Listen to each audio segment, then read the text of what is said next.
Assalamualaikum warahmatullahi wabarakatuh. Perkenalkan, nama saya Yunita Aryani dari Universitas Nasional.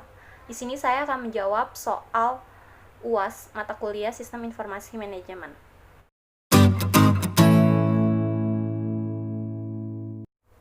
Saya akan menjawab pertanyaan nomor 1. Konsep manajemen pengetahuan meliputi pengelolaan sumber daya manusia dan teknologi informasi dalam tujuannya untuk meningkatkan organisasi perusahaan yang semakin baik dan memenangkan persaingan bisnis. Manfaat organisasi untuk menerapkan manajemen pengetahuan antara lain: 1.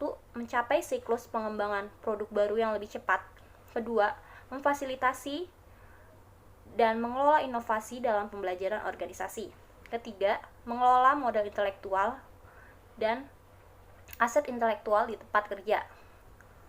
Tujuan dari knowledge management untuk mengimplementasikan tindakan agar dapat memasok landasan pengetahuan organisasional yang untuk selanjutnya dapat mempromosikan pencapaian proses ketika landasan dari model intelektual knowledge management ditunjukkan.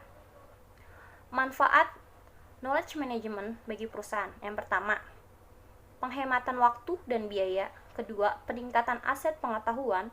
Ketiga, peningkatan produktivitas. Contoh kasus penerapan knowledge management. Di sini saya mengambil dari PT Unilever Indonesia Tbk.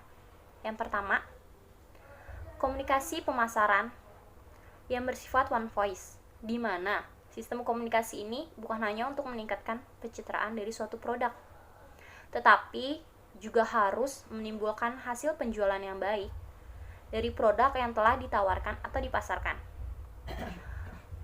Kedua, ada pengembangan SDM, di mana di bagian ini karyawan merupakan aset yang paling penting bagi Unilever Indonesia. Karena itu, Unilever Indonesia membuat strategi dan sistem human capital yang bersifat komprehensif. Ketiga, budaya coaching.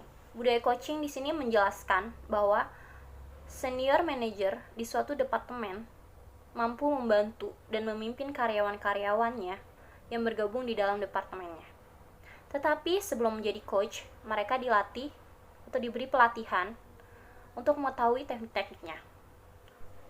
Keempat, budaya sharing knowledge. Di sini menjelaskan Unilever Indonesia menunjuk senior manager untuk menjadi learning champion, di mana untuk membagi pengalaman dan pengetahuannya pada bidangnya masing-masing.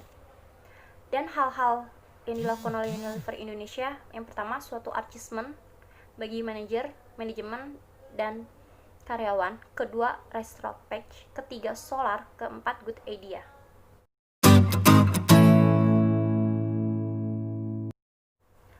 Saya akan menjawab pertanyaan nomor 2. Business intelligence merupakan istilah yang digunakan oleh vendor perangkat keras dan perangkat lunak dan konsultan teknologi informasi yang mendeskripsikan infrastruktur pergudangan, mengintegrasikan, melaporkan, dan menganalisis data yang berasal dari lingkungan bisnis. Analisis bisnis, istilah yang ditentukan oleh vendor untuk lebih berfokus pada alat dan teknik menganalisis data dan memahami data. Bisnis intelijensi dan analisis bisnis berjanji untuk memberikan informasi yang benar dan real-time kepada para pembuat keputusan. Dan alat analisis membantu mereka dengan cepat memahami informasi dan pengambilan keputusan. Lingkungan bisnis intelijensi terdiri dari data dari lingkungan bisnis, infrastruktur bisnis intelijensi, toolset analisis bisnis, pengguna dan metode manajerial, platform pengiriman bisnis intelijensi, sistem pendukung keputusan atau sistem dukungan eksekutif, dan antarmuka pengguna.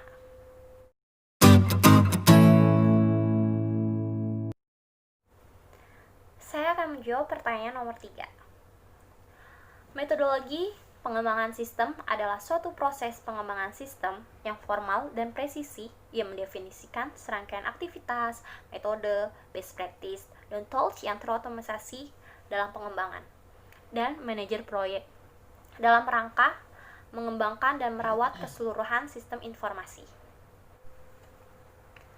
Metode System Development Life Cycles. Metode ini merupakan metode pengembangan sistem yang digunakan pertama kalinya dan disebut sebagai metode tradisional. Metode ini prototype adalah tahap-tahapan pekerjaan yang dilakukan oleh analisis sistem dan programmer untuk membangun sistem informasi. Ada model waterfall, di mana metode pengembangan sistem ini adalah metode yang paling tua dan yang paling sederhana. Terus ada model prototyping, yaitu proses interaktif dalam pengembangan sistem di mana requirement diubah ke dalam suatu sistem kerja yang secara terus-menerus melakukan perbaikan melalui kerjasama antara user dan analisis.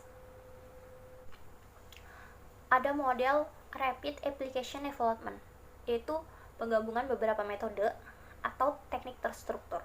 Terus ada model spiral, yaitu model proses perangkat lunak evolutioner yang merangkai sifat interaktif, dan prototype dengan cara kontrol dan aspek sistematis dari model waterfall.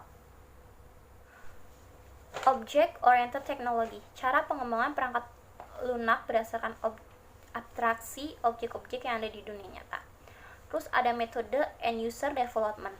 Di sini pengembangan langsung melibatkan end user.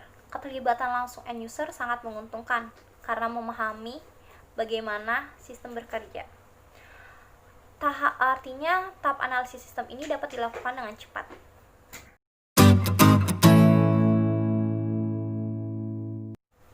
Saya akan menjawab pertanyaan nomor 4. Pertama, ukuran dan batasan proyek, di mana semakin besar ukuran proyek, akan semakin besar juga resiko yang akan dihadapi.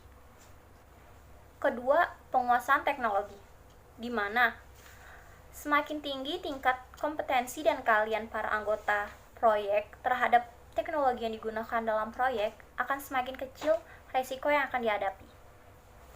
Ketiga, struktur proyek adalah dimensi yang paling kritikal, yang merupakan ciri khusus dari proyek-proyek sistem dan teknologi informasi.